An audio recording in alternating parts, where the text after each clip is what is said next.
আজকে আমরা শিখব দলগত কাজ। বিভিন্ন রকম পানীয় ফলের রসের অলমত্ব খারত্ব শনাক্তকরণ। প্রয়োজনীয় উপকরণ: নানা রকম পানীয়, সফট ড্রিঙ্কস ও ফলের জুস, আম, লিচু, কমলা ইত্যাদি। বিকার, লিটমাস কাগজ ফুলের নির্যাস পদ্ধতি: বিকারে বা কাচের বোতলে একে একে পানীয় নাও এবং লাল ও নীল লিটমাস কাগজ ডুবাও।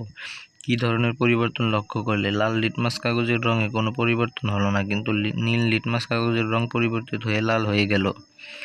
এ থেকে বোঝা গেল আমরা সাধারণত যেসব পানীয় ফলের রস পান করে থাকি সেগুলো অম্লীয় পদার্থ। এবার প্রতিটি পানীয় ও ফলের রসে তোমাদের আগের তৈরি ফুলের নির্যাস একে একে যোগ করে দেখো কী ধরনের পরিবর্তন হয়।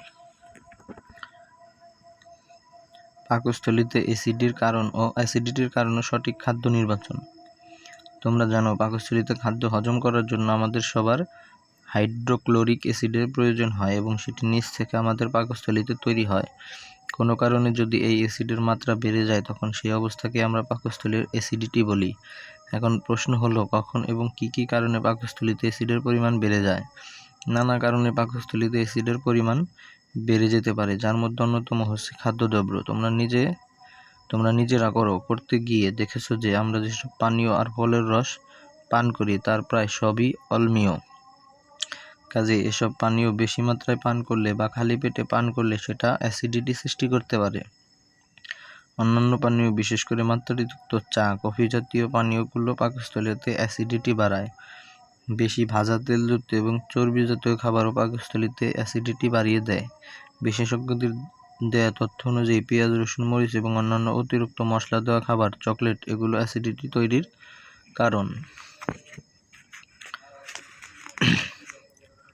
খাদ্য ছাড়াও আরও কিছু কারণে অ্যাসিডিটি বেড়ে যেতে পারে। এর মধ্যে একটি হলো দুশ্চিন্তা। নিয়মিত সময় মতো খাবার না খাওয়া কিংবা প্রয়োজন মাফিক ঘুম না হলেও অ্যাসিডিটি হতে পারে।